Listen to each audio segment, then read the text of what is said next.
China's efforts to open channels of communication with young Americans may be getting lost in translation. Now, U.S. participants say this event held in the Fujian province last month was awash with scripted moments and lacking an open dialogue. Colum Murphy actually covered that event for us.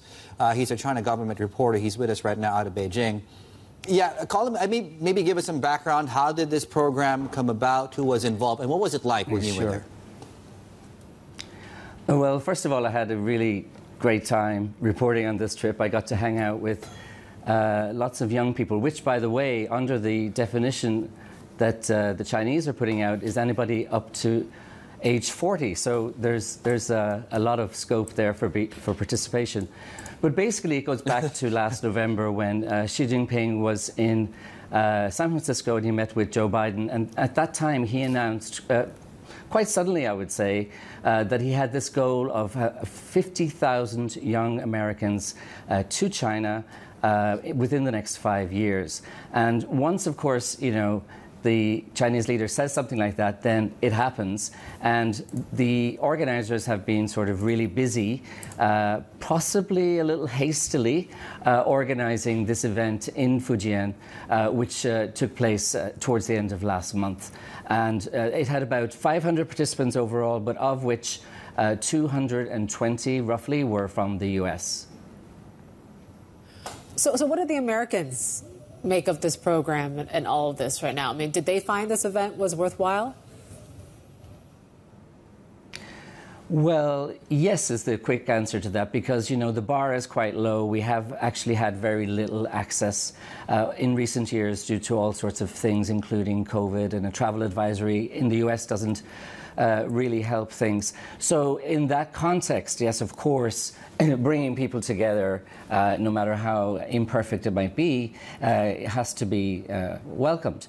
But once you drill down a little bit and then you start to think, okay, what was actually discussed during this week? What were the activities?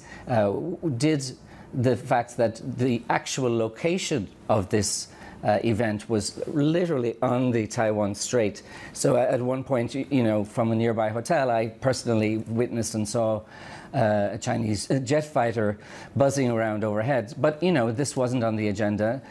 Neither was the South China Sea, which, as we all know, is now a hot point in terms of what's happening with the Philippines. So there was a sense that these issues were not being addressed. And, what does have we heard from the U.S. officials? What does the U.S. government make of all of this? So there's a sort of a little bit of ambiguity on the US side, because it's not quite clear just how much involvement they have had in the planning of this. And my sense is that there's been very little.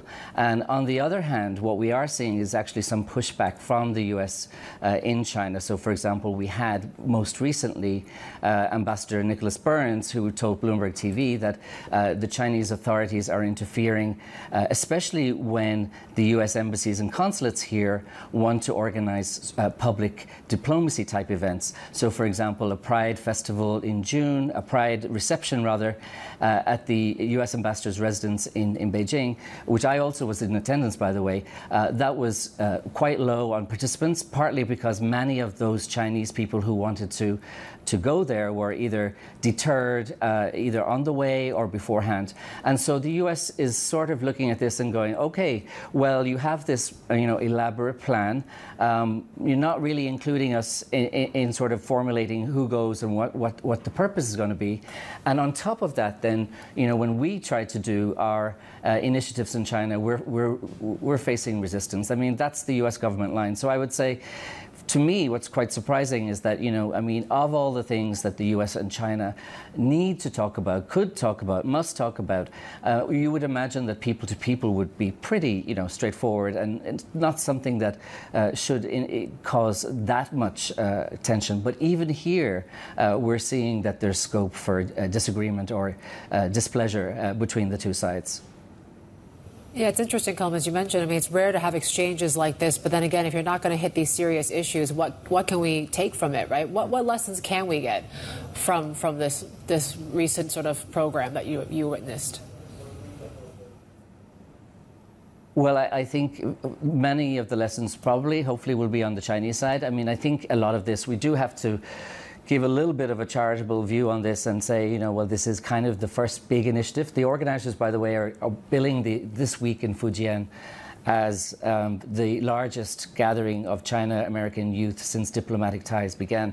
So, yeah, it's a first step, but we need to sort of get to the serious heart of the matter. And I think, you know, there have been calls for more cooperation on this between the US and China.